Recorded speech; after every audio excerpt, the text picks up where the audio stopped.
Саламатсыздар ма? Мен Батыс Қазақстан облысы Тасқала ауданы Тасқала колледжінің дене тәрбиесі пәнінің оқытушысы Дүйсенов Жангелді Серікбайұлы. Бүгінгі сабағымыздың тақырыбы футбол, соның ішінде қорғаныс түрлері. Сабағымызды бастамас бұрын қыздырыну жаттығуларын жасап алайық.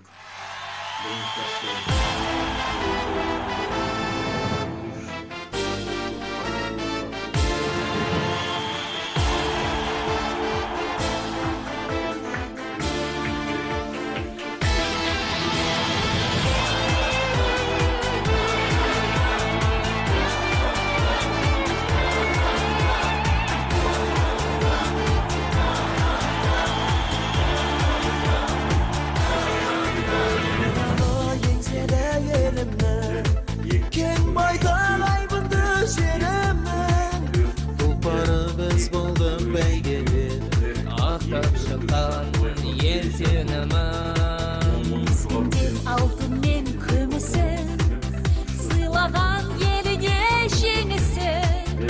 Әлемде топ жарып жарысқан Қазақстан. Желбіреп байрағы әлемде, әнұран айтылды әлемде. Ол қызы әлемге өз елін танытқан Қазақстан.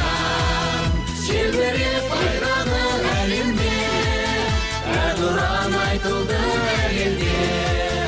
Ол қызы әлемге өз елін танытқан Қазақстан.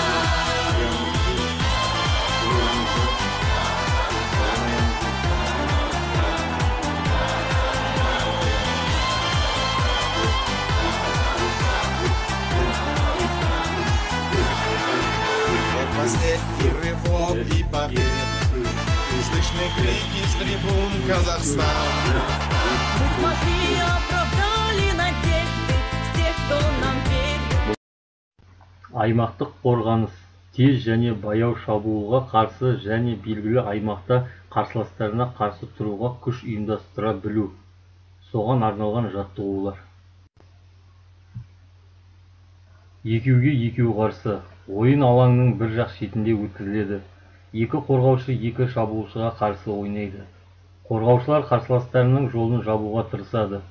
Допты иеленген шабуылшыларға қарсы тұрып, олардың әрекетіне бөгет болу, допты тартып алуға тырысады. Бұл кезде допсыз ойыншыға әрекеттенген қорғаушы оған жақсы позицияны игеруге жол бермейді. Ол егер серіктесі қарсыласынан ұтылып қалған жағдай болса, қорғаныс үшін орны. Ортасында доппен 4 шабуылшы болады. 4 қорғаушы қақпашы қорғап тұрған қақпаны қорғау үшін оның алдына барып тұрады. Шабуылшының белгісі бойынша доппен алға қарай жылжиды. Қорғаушылар шабуылшыдан допты тартып алып, оны алаңның ортасына тебуге тырысады. Біршама уақыттан соң командалар рөлдерімен ауысады. Голды аз өткізген команда жеңіске. Назар